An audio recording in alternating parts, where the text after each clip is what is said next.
우리가 여행을 하거나 혹은 처음 찾아가는 친척집이라든지 혹은 친구집 등 어디를 우리가 찾아가기 위해서는 꼭 필요한 것이 있는데 그것은 지도입니다. 지금이야 뭐 좋은 길 안내자인 내비게이션이라는 것이 있어서 참으로 좋은 시대에 우리는 살아가고 있습니다만 엉뚱하게도 가끔 이 녀석이 말썽을 부릴 때가 있습니다. 내가 가고자 하는 방향이 아니라 엉뚱한 대로 인도하는 경우도 사실 있습니다. 그런데 우리가 이렇게 처음 잘 알지 못하는 길을 가다 보면 길을 잘못 들어서 함께 가는 아내라든지 혹은 남편과 말다툼을 할 때가 가끔 있습니다. 당신이 길을 잘 도와주지 않았기 때문에 엉뚱한 데로 왔잖아. 남편이나 아내가 불평을 합니다. 그러면 미안해요, 죄송해요 이렇게 하면 될 텐데 가만히 있지 않습니다. 내가 언제 그리로 가라고 해서 당신 마음대로 간 거지. 항의를 하며 서로가 말다툼을 하게 됩니다. 어떤 경우에는 제대로 된 길을 가면서도 확신이 없기 때문에 혹시 하면서 불안하기 때문에 서로 싸우기도 하고 다투기도 하는 경우가 종종 있습니다. 결국 즐거운 여행길이 되어야 되는데 어떤 때는 이 불쾌한 여행길이 되는 경우가 있습니다. 오늘 우리가 읽은 본문을 보면 야곱과 그의 아들들이 애굽으로 양식을 또다시 구하러 가야 하는 문제를 놓고 두려워하며 심히 다투는 모습을 보게 됩니다. 그들이 대흉년으로 말미암아 애굽으로 양식을 구하러 가야 하는 것은 이미 오래전부터 하나님께서 정해놓으신 바른 길이었습니다. 다른 길로 들어선 것이 아닙니다. 그런데 그들은 이 하나님께서 이미 예비해놓으신 바른 길을 감에도 불구하고 서로 싸우고 서로 원망하고 다투면서 서로에게 상처를 주고 있는 것입니다. 이들이 이렇게 서로에게 상처를 주는 이유가 무엇이겠습니까? 그 길이 바른 길이라고 하는 확신, 즉 확신 있는 믿음이 없기 때문에 서로에게 상처를 주고 있는 것입니다. 요셉의 형들은 이미 자기들이 곡식값으로 지불하는 돈이 자루 속에 고스란히 다시 들어있는 것을 보고 매우 두려워했습니다. 너무나 두려운 나머지 이렇게 말합니다. 하나님이 어찌하여 이런 일을 우리에게 행하셨는가? 곡식값으로 지불된 돈이 자루 속에 들어있으니 횡재를 했다고 하면서 하나님께서 나를 도와주셨다 이렇게 기뻐해야 될 것인데 그들은 그렇게 하지 못했습니다. 오히려 돈을 보고 두려워하면서 떨고 있습니다. 그 이유는 자기들이 알지 못하는 사이에 무엇인가 중요한 일이 터지고 있다는 것을 느끼고 있었기 때문입니다. 그들에게 중요한 것은 지금 이 자루 속에 들어있는 돈이 많으냐 혹은 자루 속에 들어있는 돈이 적으냐가 문제가 아닙니다. 그 돈의 의미가 도대체 무엇이냐 하는 것이 그들에는 정말로 중요했었고 자신들이 알 수 없다는 데에 대한 두려움으로 떨고 있는 것입니다. 오늘 본문 26절부터 28절까지 계속 보겠습니다. 그들이 곡식을 나귀에 싣고 그곳을 떠났더니 한 사람이 여간에서 나귀에게 먹이를 주려고 자루를 풀고 본즉 그 돈이 자리 어기에 있는지라 그가 그 형제에게 말하되 내 돈을 도로 넣었도다 보라 자루 속에 있도다. 이에 그들이 혼이 나서 떨며 서로 돌아보며 말하되 하나님이 어찌하여 이런 일을 우리에게 행하셨는가 하고. 요셉의 형들은 자신들이 곡식값으로 지불한 돈이 고스란히 자기들의 곡식자루에 들어있는 것을 보고 나서는 애굽의 총리라고 하는 사람이 이제는 아예 우리들을 스파이 즉 간첩으로 몰아서 우리들을 죽이려는가 보다 라는 생각을 하게 된 것입니다. 지금 요셉의 형제들은 나름대로 갖가지 추측을 하고 있습니다. 그러나 그들이 내린 결론이 무엇입니까? 애굽의 총리가 자기 형제들을 이것을 빌미로 해서 죽이려고 한다고 하는 결론밖에는 다른 결론을 낼 방법이 없었던 것입니다. 그들은 이런 결론에 이르자 바로 자기들의 등 뒤에서 애굽의 군대가 추격해오는 것처럼 두렵고 떨렸던 것입니다. 요셉의 형들이 이렇게 갖가지 추측을 하면서 두려워 떠는 이유는 매우 간단합니다. 앞에서 제가 말씀드린 대로 그들의 마음속에 무엇입니까? 확신 있는 믿음이 없기 때문에 그렇습니다. 만일 그들의 마음속에 애굽에서 양식을 구하러 가는 일 자체가 이미 하나님께서 자신들을 이 대흉년에서 구원하시고자 하는 하나님의 뜻이라는 사실을 그들이 확신 있게 믿기만 했다면 그들은 지금 이처럼 두려워서 떨 이유가 하나도 없는 것입니다. 그러나 그들에게는 이런 확신이 없었기 때문에 이런 일이 자신들에게 닥치자 두려워하고 떨고 있는 것입니다. 그렇다면 왜 이들에게는 이런 확신의 믿음이 없었을까 하는 것이죠. 그것은 이미 오래전부터 하나님의 말씀에 그들이 떠나 있어서 하나님의 말씀을 붙들지 않고 지금까지 삶을 살아왔기 때문입니다. 사실 우리들도 요셉의 형들과 크게 다르지 않은 삶을 살고 있는 모습을 발견하게 됩니다. 우리들에게 이런 일 저런 일이 많이 일어나고 있습니다. 그것이 좋은 일인지 아니면 어려움을 겪을 일인지 알지 못해서 우리들도 이런 추측 저런 추측 그리고 고민을 거듭하는 가운데 사실은 결과적으로 그것이 나에게 좋은 일임에도 불구하고 좌절하고 낙심할 때가 종종 있다는 사실입니다. 우리가 그렇게 절망하는 이유는 우리 눈에는 이면의 결과로 나타날 사실을 보거나 혹은 그것을 알 수 없는 연약한 존재들이기 때문에 그렇습니다. 즉 한치 앞을 내다볼 수 없는 그런 연약한 존재들이기 때문에 우리들에게 일어나는 현상들입니다. 어쩌면 이것은 인간으로서는 지극히 정상적인 일이다라고 생각할 수도 있습니다. 만약 요셉의 형들이요 요셉이라고 하는 정체만 알았다면 지금처럼 이런 고민을 할 필요가 없습니다. 그러나 요셉의 형들이 그것을 알지 못했기 때문에 지금 자신들에게 일어난 일들을 두고 두려워하며 떨고 있는 것입니다. 사실 요셉이 자신의 형들이 사가는 곡식 자루에 돈을 도로 집어넣은 것은 무엇입니까? 어쩌면 요셉 자신의 어떤 본심을 밝힌 것이라고 볼 수 있습니다. 겉으로는 그들을 심하게 다른 것처럼 보일지 모르지만 요셉의 마음 깊은 곳에는 형들에 대한 그리움과 그들을 향한 애정이 있다는 뜻입니다. 그러나 요셉의 형들 중에서는 요셉의 그 깊은 마음을 헤아릴 사람이 한 사람도 없었습니다. 그렇기 때문에 그들은 지금 동생 요셉으로부터 호의를 받고 있으면서도 불구하고 애국 총리의 이 호의가 오히려 자기들을 죽이려고 하는 음모로 생각하고 있기 때문에 두려움과 떨림이 있는 것입니다. 우리가 이 사건을 통해서 알 수 있는 것은 겉으로 나타나는 것보다 중요한 것은 그 속에 들어있는 의미라는 것입니다.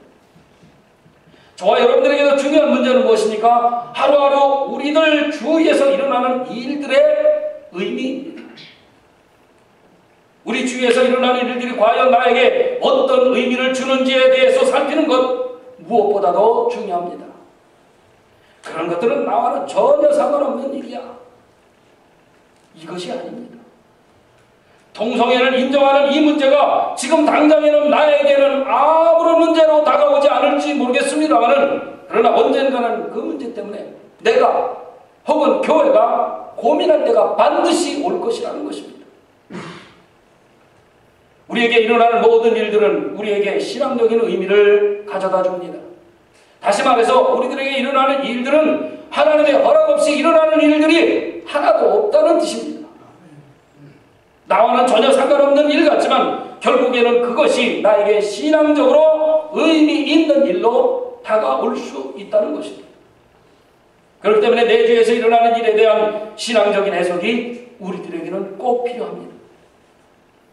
그렇다면 신앙적인 해석은 어디서 얻어야 할까 하는 점이죠. 물론 예수 믿지 않는 사람들은 그것을 점쟁이라든지 무당을 찾아가서 해답을 얻으려고 할 것입니다. 그러나 당연히 우리 그리스도인들은 하나님의 말씀에서 이 해답을 얻어내야 할 것입니다. 성경 말씀을 통해서 하나님께서 오늘까지 나에게 이렇게 하셨다면 앞으로도 이렇게 하시겠구나 라고 하는 확신을 말씀을 통해서 우리는 얻어내야만 할 것입니다. 예수님은 역사를 주관하셔서 악의 세력들을 억제하십니다. 그리고 악으로 하여금 진리를 이기지 못하도록 막아주시는 분이십니다.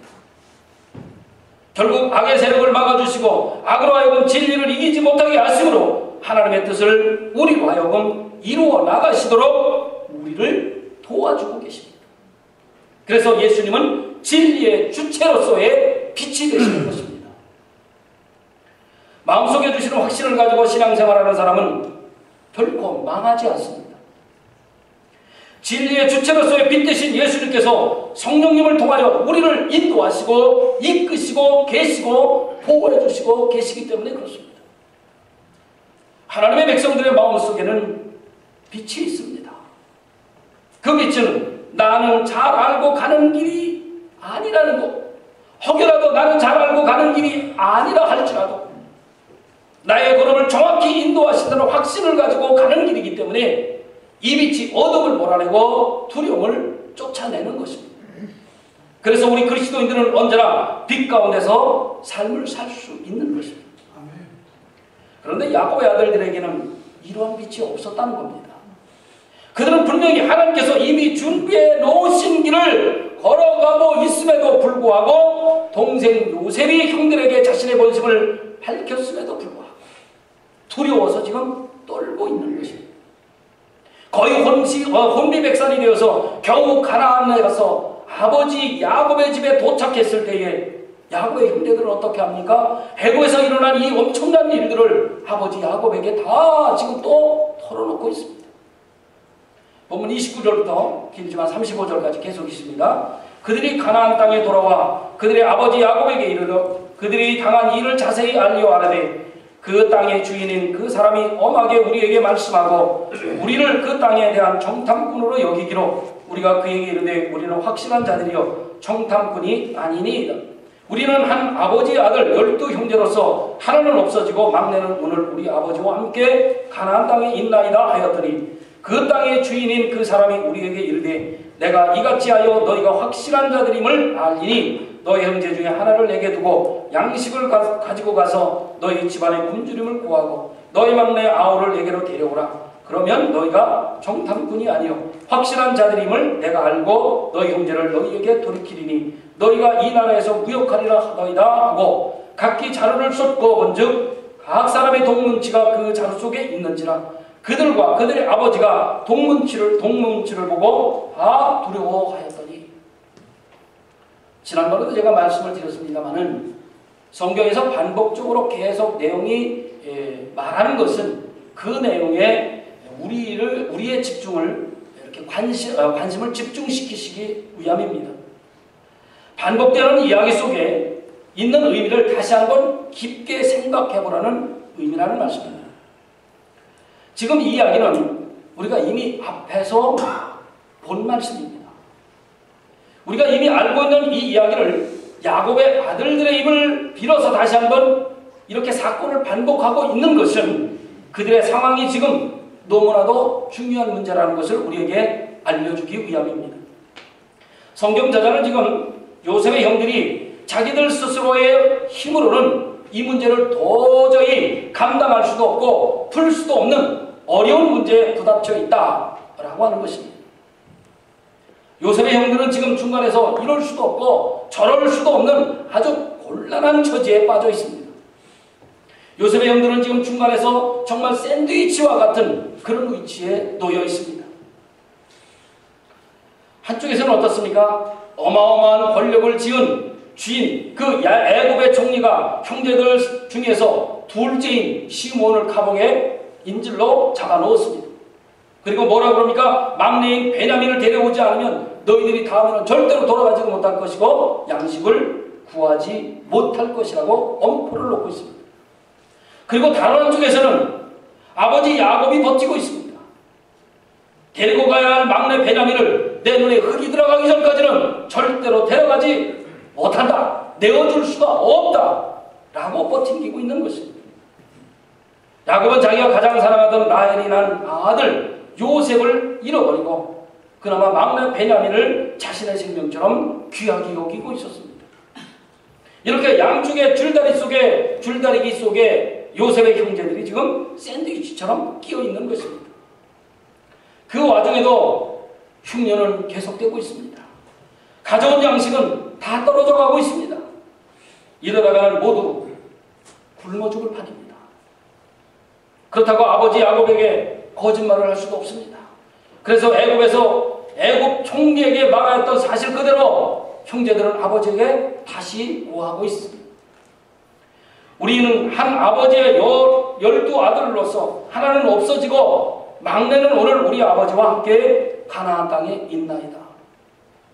사실은 하나가 없어진 것이 아니죠. 하나는 우리가 팔아먹고 라고가 맞는 말입니다. 그런데 차마 애굽의 총리에게는 그렇게 말할 수 없어서 하나는 없어지고라고 거짓말을 했습니다. 그때는 정말 이 야곱의 아들들이 얼마나 심한 양심의 가책을 받았는지를 우리는 잘 알 수 있습니다. 하나님의 백성들이 죄를 짓게 되면은요, 결국 그 죄를 자기 입으로 고백할 때가 반드시 오는 것입니다. 요셉의 형들은 이 말을 말하면서 속으로 아마 많이 울었을 것입니다. 하나가 없어진 것은 우리 동생인데 사실은 없어진 것이 아니고 우리가 팔아먹었습니다. 우리는 없어진 그 하나의 책임이 있는 사람들입니다. 우리는 지금 그 죄값을 치르고 있습니다. 라고 하면서 속으로 펑펑 울었을 것입니다.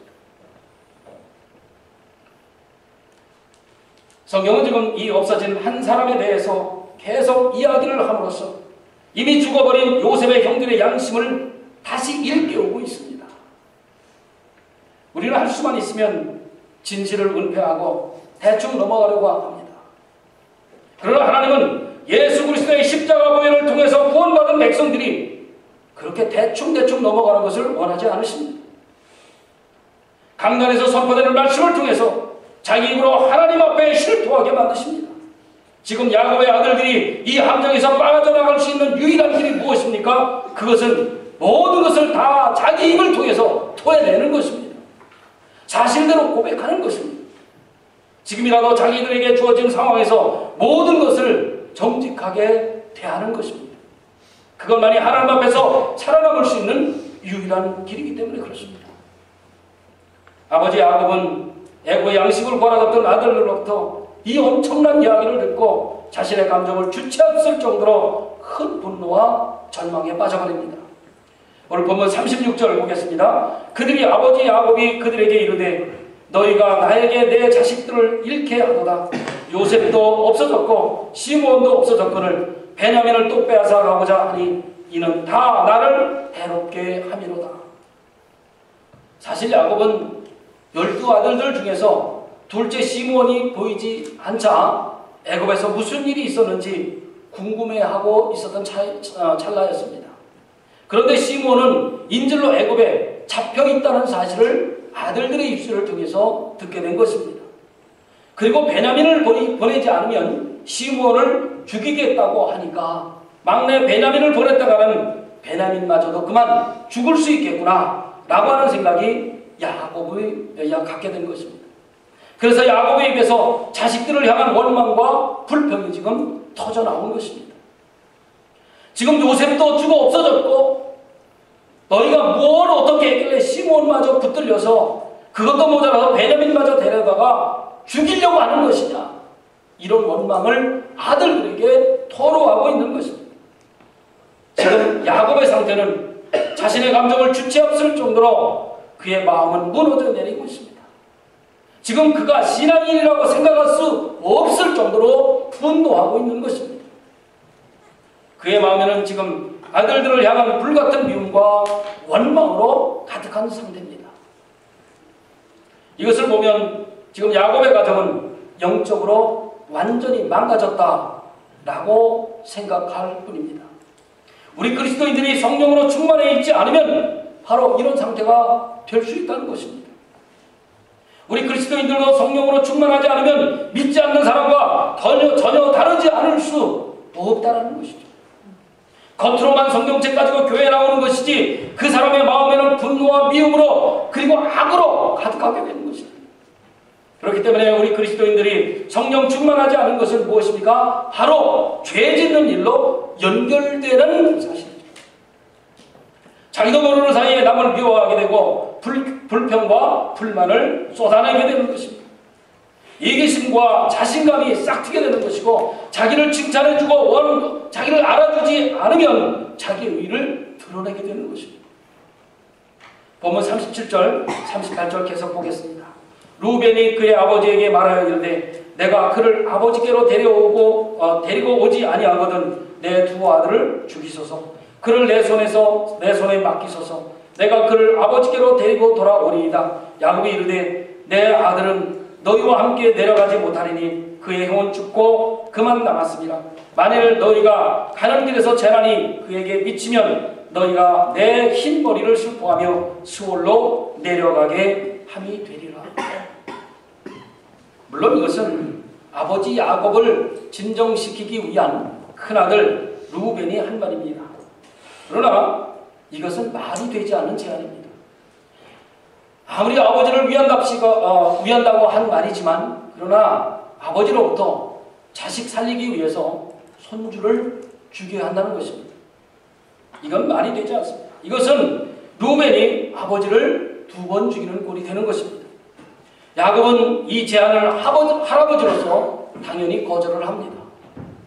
우리가 오늘 본문을 통해서 깨닫는 것은 저와 여러분들이 하나님께서 우리를 위해 예비해 놓으신 복된 길을 간다 할지라도 저와 여러분들의 마음속에 그런 확실한 믿음이 없게 된다면 절망에 빠지고 두려워하며 또 서로에게 상처를 주게 된다는 교훈입니다. 우리가 하나님 앞에서 부끄럽지 않은 신앙인이라면 우리에게 처한 환경이 어렵든지 힘든 일이든지 간에 하나님의 섭리 속에 있다는 확실한 믿음을 가져야 합니다. 우리에게 이런 확신이 없기 때문에 그리고 우리 안에 아직 청산되지 못한 죄가 들어앉아 있기 때문에 하나님의 축복의 길을 걸어가면서도 불안해하고 두려움에 빠지는 것입니다. 사랑하는 성도 여러분, 결국 저와 여러분들에게 중요한 것은 이 아무리 내가 처한 환경이 힘들고 어렵다 할지라도 불안해하지 아니하고 두려움에 빠지지 않기 위해서는 우리가 하나님과의 바른 관계를 가지고 그리고 그 하나님이 나의 삶의 주관자로 계시다는 확실한 믿음을 가져야만 합니다. 하나님께서 나와 함께 하시고 그리고 나와 동행하고 계시다라고 하는 확신만 가진다면 아무리 내 삶이 또 내 상황이 절망적이라 할지라도 잠시 후면 하나님께서 나를 향하신 그 놀라운 뜻이 드러나게 되어 있습니다. 그렇지만 이런 확신이 없게 된다면 어떻습니까? 하나님께서 지금 나에게 바른 길로 인도한다 할지라도 그럼에도 불구하고 서로 다투고 미워하고 결국에는 다른 사람들에게 상처만 잔뜩 안겨다 주는 것입니다. 결국 나에게 일어나는 어렵고 힘든 환경이 중요한 것이 아니라 그 안에 들어있는 의미를 발견하는 것이 우리 그리스도인들에게는 그 무엇보다도 중요한 일입니다. 우리가 성령 충만하지 못할 때 그리고 주어진 것에 대해서 하나님 앞에 감사하지 못할 때 뿐만 아니라 우리가 자기의 기질을 스스로 다스리지 못하고 함부로 사용할 때 하나님께서 지금 나의 길을 바른 길로 인도하시고 계심에도 불구하고 그것을 믿는 확신이 없을 때 서로 미워하고 싸우고 서로에게 상처를 남기게 되는 것입니다. 말씀을 듣고도 그 말씀대로 삶에서 실천하지 않은 사람은 결국 신앙인으로서 반드시 실패하게 되어 있습니다. 그리스도인들은 말씀을 듣고 마음으로부터 변화를 가져와야 합니다. 그리고 변화된 마음으로 삶에서 예수 그리스도가 드러나야 합니다. 예수님이 십자가에서 나를 위해 보혈을 흘리신 이유가 무엇입니까? 우리가 새 생명을 얻어서 변화된 그리스도인의 삶을 살게 하시기 위함이었습니다. 참된 그리스도인다운 삶을 살기를 주님은 원하셨습니다. 위대한 신앙인의 모습으로 세상을 변화시키기를 원하셨습니다. 말씀을 들었으면 그 말씀을 내 삶으로 적용시켜야 하며 내 속에 있는 의심이나 불안한 것들을 밖으로 밀어내야 합니다. 오늘 말씀은 믿음의 확신이 얼마나 중요한지, 믿음 없이 행하는 것이 얼마나 파괴적인 결과를 가져오는지 잘 교훈해 주고 있습니다. 주님의 그 빛이 나의 마음을 비추도록 해야 합니다. 하나님의 일을 감당할 때에 의심하지 말고 확신을 가지고 담대하게 감당해 나가셔야 할 것입니다. 한 주간의 삶이 또 시작되고 있습니다. 저와 여러분 모두가 하나님의 일을 감당할 때에 의심하지 말고 확신을 가지고 담대하게 한 주간을 시작하는 저와 여러분들 되시기를 주님의 이름으로 축원합니다.